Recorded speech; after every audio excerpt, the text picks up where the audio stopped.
Hello, it's me. Hey guys, it's Isabel, and welcome back to my YouTube channel. Today I'm going to be doing my tumor story time. If you've already seen this video, I filmed it when I was really young. I think I was probably like 14, and I wasn't very good at telling stories or editing or talking at a normal level, so I'm going to be redoing it today just because it was a big part of my life, and I kind of want to private that video because it's really embarrassing to me, so I just thought I would retell this story now that I'm a little older and I can like kind of look at it from like an adult perspective rather than the way I was looking at it as a child. So this is something that happened to me when I was 12 years old. I was in 8th grade. One day I noticed that the right side of my tongue was bigger than the left side, and I looked it up and they're like, the tongue is a muscle, and I was like, that's so weird that the right side of my tongue is more muscular than the left side. Also, hi, my name is Isabellerina. I didn't introduce myself. My dogs are freaking out right now. It's the 4th of July. So I was like, the right side of my tongue is muscular. I don't ask what I was 12, so don't ask really what I was thinking. So one week, I think it was probably like May, my dad had a rugby trip in Arizona, so he took my siblings and I, and I was in the car talking to my sister, and we were just pointing out like weird stuff like on our bodies that like is a little abnormal, and I said, the right side of my tongue is bigger than my left side. And she was like, ew, that's a little, yeah, that's not normal. And I didn't really think anything of it, but when we got home, she ended up telling my mom. And my mom was like, come here. And she was like, let me see your tongue. And so I showed her my tongue, and she started freaking out. She was like, oh my gosh. And she ordered me, I don't know why I say that. Okay. And so she scheduled me an appointment with an ENT, and I have always had problems with my nose. I have a deviated septum. The ENT, ear, nose, and throat doctor, he checked out my nose. He put a camera in my nose all the way down my throat, and it was really painful. And then he checked out my tongue, and he decided that that was out of his range, and he referred me to a specialist. So I went to see the specialist, and he looked at my tongue, and within like, I think it was a week, or it might have been 2 weeks, but either way, I had grown half a centimeter, which was super like abnormal and scary. So he went ahead and ordered me an MRI so he could check what was in my tongue. So I go to the children's hospital to get this MRI done, and I had never done an MRI before. If you have got an MRI, you know the number, or if you've watched The Fault in Our Stars, you know that the number one rule is you're supposed to be very still. So I remember they put earphones in and they were playing music, and they also had to, I think it was dye that they put in my arm, and so they gave me shots in the arm, but one of the guys kept missing. If I'm gonna be very honest, I might be confusing this with the time I got an MRI when my face was paralyzed. I also have a facial paralysis story time from when I was a little bit young, if you guys want to watch it. So either way, they were sticking me in the arms with needles, and it was a horrid experience. So I was a little nervous in this MRI, and they were checking out my head. And the guy speaks into my earbuds that they're playing music on, and he's like, you need to be more still. And in my head, I was not moving a single muscle, not even the tongue one, so I had no idea what he was talking about. And then my mom took me home, and she like gave me this little chat where she was like, you're not alone, we're here for you if you're scared. And I've been misdetachment since birth. So my mom was like telling me all this stuff, and I was like, I'm 12, and I had like no feelings whatsoever about like what was going on. So when I got the results for my MRI, I had another appointment with the ENT. He told me the results of my MRI that it was in fact a tumor, and that it was growing really fast, and I needed to take it out. You hear the word tumor, and you just know cancer's attached to that word, even when you're little. And then with that came like a new set of fears, where it wasn't just like, oh, I have cancer. It was like, are they going to take my tongue out? And like, will I be able to eat? Will I be able to talk? You know, all that good stuff. So that was like the main concern. There was a lot of concerns, honestly. Also just because like being in bad health in and of itself is scary, and to have it happen to you as a child, and to have something abnormal happen to you where no one knows like what's wrong or like why it's occurring is also kind of scary. It also didn't help that ENT kept saying like, we don't know how much we're gonna have to take out. So All I knew was that I was going to have my tongue one day, and I could literally wake up and have no tongue, which was, if you can imagine, that's scary. So we ended up scheduling my surgery for June 7th, but that ended up being the last day of school, and we were going to perform in a talent show. That was the day of the talent show, and you already know I was doing my Dance Moms dance, but when we had scheduled it, and we ended up pushing it 2 days later because one of the girls at my school died very traumatically, and I had never, as a child, experienced death before. And she was one of my sister's classmates, and it was a middle school, so it was 7th and 8th grade, so it was a really small school, and it was just, first of all, to hear what had happened to her, and second of all, to, like, experience, like, a death for the first time. It was really scary, and we ended up doing, like, a tribute to her for the talent show, my sister and I. So we ended up pushing my surgery back so I could do that tribute for the girl at my school. It was just important to me, and I assume to my sister, can't speak for her, but I would assume it's important to her too. Just because, like, and it was my mom's ideas, because when you deal with children and grief, it's important to find a healthy way to cope. And, you know, I love dancing, so I just thought it was a nice thing to do, not only for her, like, as a tribute to her, but for my classmates who have experienced loss, and for myself. The first time hearing about something so traumatic, that it was a really sad time for the whole school. And my school always, well, for those last couple weeks of school, my school offered so many things to help us, like, cope and grieve, which was really nice, especially since we were in middle school.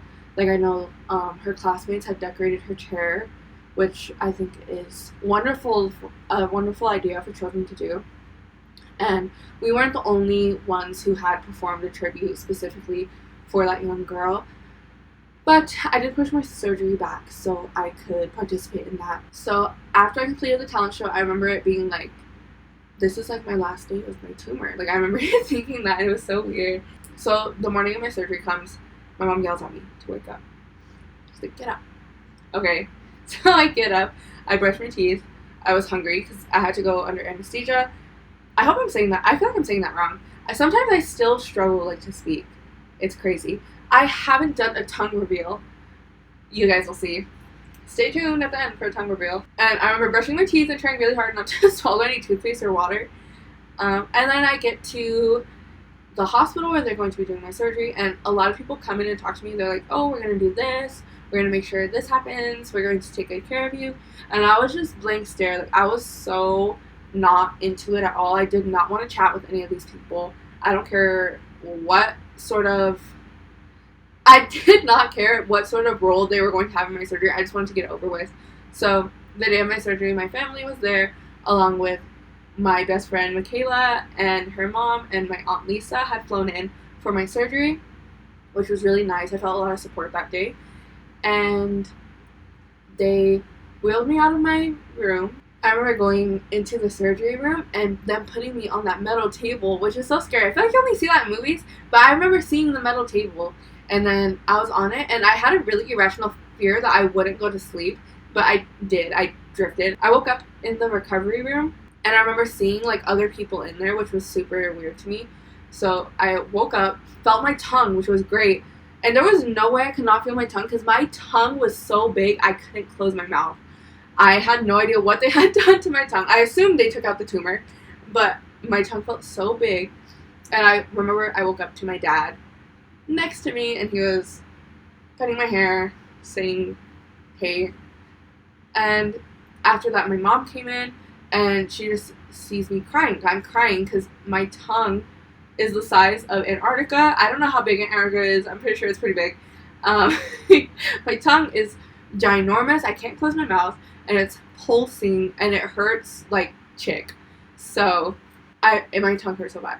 I'll never forget that pain. And then so my mom says, do you need pain medicine? And I nod my head yes, like, because I can't talk, and my tongue is ginormous. It's like the episode of Victorious where Trina has the huge tongue. Do you guys remember? So then my mom goes to the nurse, and she's like, can you get her pain medication? And the nurse goes, she's in pain? The nurse asked my mom, like, she's in pain? And to me, it's like, if someone cut part of your tongue out, would you be in pain or would you not be in pain? I was so confused by that comment. I was like, I'm so sorry if this was you, but she needed a new job. Like, there was no way she asked that. I was a 12-year-old who got her tongue cut out, and she asked me if I was in pain. After a while, they wheeled me back into, like, my regular room, and my dad and my brother came in, and they're talking to me, and as they're talking to me, I fall asleep, and then the next time I wake up, I see a whole plethora of new people. It was, I want to say, the girlies, so Michaela, her mom, my aunt, my mom, and my sister, and I start talking to them, and I feel these stitches in my tongue, and I go to tug at it. I'm like, what is in my mouth? And they're my stitches, which probably wasn't the best idea. I was 12. I was on some sort of something, so I was a little loopy. I don't remember this, but I was told I was FaceTiming people on my phone right after surgery, which is so funny. I wonder if any of my friends remember that. If you're my friend and you're watching this and I FaceTimed you after my surgery, comment below. And after that, I remember them wheeling me out of the hospital. I couldn't walk because I was on a lot of medications. And I remember waving to the nurses, and some of them waved back at me. They were really nice. And I remember going home and watching Dance Moms, if I'm going to be really honest. That was surgery day 1. The recovery was really rough. I had to be woken up to take medications, like, several times during the night. And my stitches always just felt odd. I couldn't eat. I lived off these muscle milks and, like, smoothies for you don't want to know how many weeks. So I couldn't eat. I couldn't really talk. I could talk, but not very well. And I did absolutely nothing except for watch TV. So I remember watching so many movies that summer. It was summer 2016. You know how everyone is like, summer 2016 was a movie. Yeah, it sure was for me. It was a whole different genre. And my friends would come to my house if they, like, want to see me, give me a card, you know the deal. Oh, and I remember I got a gift from my dad's rugby team. It was so nice. I took a pic in the hospital. I had a Band-Aid on my forehead. I want to say my grandma put that there, but yeah. Anyways, so my friends would come to my house to see me, and one day, my friend had invited me and Michaela over for a sleepover, and I really wanted to go, but my mom was nervous because I had to take so many medications during the night, and the mom was like, we got her, like, promise you, like, we're not gonna let her not take her medication, like, she's gonna be good. So my mom lets me go to the sleepover. The family did take good care of me. Michaela obviously was always supportive and there for me, so there was, like, no issue with that. But I woke up the next morning and we were supposed to go to a trampoline park, and something felt super wrong. So I go in the mirror and I look. You guys, my tongue is completely split open. Like this. Like, split open. I have pics if you guys want to see. My tongue is split open. And I was like, I need to call my mom. And Michaela was like, you don't need to call your mom. And I was like, I need to call my mom, Michaela. My tongue is split open. And I think just because she wanted, like, we're supposed to go to the trampoline park. So she was like, you can call your mom after. I call my mom and I tell her that my tongue split open. And I cannot even imagine, like, how that must sound. So my mom comes and picks me up and she's like, oh my gosh. So she takes me straight to my doctor's office. I probably did not have an appointment because no one was anticipating my tongue getting split open. And he looks at it, he's like, we're going to get scheduled another surgery. I want to say the biggest concern, I could be totally wrong because I'm not a doctor, but I want to say the biggest concern was that my tongue was going to heal like this. So I would have 2 parts of my tongue, which obviously I didn't want that, and no one else would want that for me. I want to say that was the biggest concern, but also we couldn't just stitch it back together because of, I don't even know why. I think because, like, since there was, like, okay, I'm honestly guessing because I'm not a doctor, but if I had to have an educated guess, I think they had to take off sides of the tongue on both sides so they could stitch it back together, because if they didn't, then it would just split right back open. I have no idea. To me, that doesn't make sense. To them, it did. So they schedule a second surgery for me. I go in. They take off 2 sides of my tongue. So at this point, I have about half of my tongue missing, and they stitch it back together. I wake up. Tongue is, like, she crazy. It hurts. I'm in pain. I'm sick of it. I want a normal life. And I remember my dad took me home that day. I go and watch Dance Moms. I'm stretching my feet because that's, if you guys don't know, I'm a dancer. Sorry if that sounds weird. I'm stretching my feet because that's all I can do at this point. I can't dance around, and I was really upset about it. And then it's time to take my medication. They had to give me my medication applesauce because I couldn't swallow my medication on its own because my tongue was so swollen. So they give me the applesauce, and I go to try to take my medicine. So I eat the applesauce, and I can't swallow the applesauce. I can't, and it all just falls down my mouth, and I just will never forget that moment. And I still, to this day, can't eat applesauce. It's really sad, actually, when I think about it. I just wanted a normal tongue, and I felt really devastated having to have had that second surgery, and knowing that, like, I only had half a tongue. I couldn't speak. I couldn't eat. I'm trying to take my medication, and I can't do that either. And I just remember the applesauce all falling out of my mouth, all of my medicine falling out of my mouth, and I just start sobbing into my dad's arms, and Michaela holds my hand, and that little girl, I'll love her forever. I'll never forget the way she supported me throughout that surgery. If she ever sees this, I literally love you so much. I really miss her also. Just friends like that are hard to find, so I'll never forget, like, what she did for me. But I also will never forget this exact moment when I spit out my applesauce because I couldn't keep it in my mouth because my tongue was so swollen. So I'm shedding tears. I'm sick of life, if I'm going to be frank. I'm sick of not being able to eat, speak, whatever. You guys know the drill.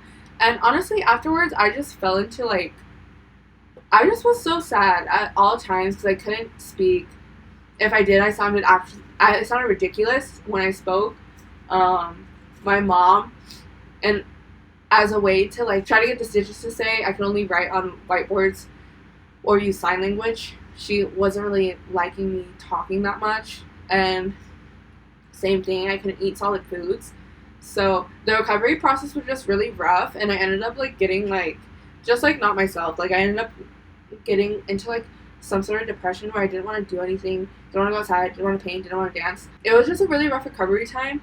My tongue ended up healing absolutely, completely sideways, if you guys want to see. Can you guys see? Hi! So this all right here is scar tissue, and the tip of my tongue is on this side, so it's not at the front anymore. It ended up turning this way to meet the other lateral side where my tongue was split, so it turned all the way this way. So my tip of my tongue is over here, not at the front. It's gotten a bit better, but for a few years I couldn't taste on this side. I could only taste on this side. I had to go to speech therapy to learn to say my S's and L's. Sometimes I still struggle when I speak. My stitches ended up opening again. It wasn't as severe as the first time. It wasn't, like, completely open, but it was a little bit split, and as you guys can see, my tongue is still a little bit split. Had to learn to eat and talk again. Had a rough time, but I also will never forget, after they had taken out my tumor, they sent it to a lab to find out if I had cancer or not, and honestly, I never really thought too hard about it. I always just was concerned about being able to talk. That was, like, my biggest concern, because I was like, am I never going to be able to speak ever again in my life? So I remember the very last appointment I had was when they had the results from, is it called a biopsy? When they test the tumor to see if it's benign or if it's cancerous. And they told me my tumor was benign, and my mom and my Aunt Lisa were there with me. My Aunt Lisa was also such a big support system to me. She would always tell me, she would always call me Squirt, tell me just keep swimming, and she made a painting for me a few days after my surgery that I keep really special to me. So I'll always remember that. It's like a reminder to keep going and persevere. And so they were there with me at that appointment when they told me that my tumor was benign, so I didn't have cancer, which was obviously really good news. And my mom was they were obviously, like, really happy and, like, you know, yay. And then I guess I didn't really show excitement. And then my aunt was like, she probably never, like, considered, like, she probably, like, never, like, sat and thought that she had cancer. And I was like, I really never did. Obviously, like, when I thought about it, it was scary, but it's gonna sound strange, but even though I knew I had a tumor, I just focused on the issue that was, like, right in front of my face as a 12-year-old. So I didn't think, oh, I have a tumor, like, I might have cancer. I thought, I have a tumor, they're gonna cut out my tongue, because that's that's like the issue that was like right in front of my face. They had never been like having this disease or having any other abnormalities. All I knew as a 12-year-old was that there's something in my tongue and they were gonna have to cut it out. So I think like that is like the biggest difference. That if I were to have had this experience as an adult, I think I really would have been like my mom or like my Aunt Lisa, thinking like, what if they were thinking like, what if I have cancer? And I obviously considered, I obviously thought about it, but it was never like the forefront of like what I was anxious about, what I was nervous about. And I think if I had gotten a tumor as an adult, that obviously would be like my number one concern, because as an adult you look at the bigger picture, and as a child I just looked at, they're gonna cut out my tongue, them having to cut my part of my tongue out, like more than half my tongue out. That was really unfortunate. I could have had a disease that changed my life forever, and I never thought about it because they never told me like, oh, like you do have this. So I think that would have been the biggest difference if I were to have experienced this like later in my life rather than in the beginning. Yeah, just some thoughts about my experience. My speech therapist after I had my surgery was amazing. Her name was Bryn, and she taught me how to talk again, which was great, and she was really, really nice. If you guys have any questions, you can leave them below. I would love to answer them. Honestly, thank you guys so much for watching this video, and I will see you in the next one. Bye!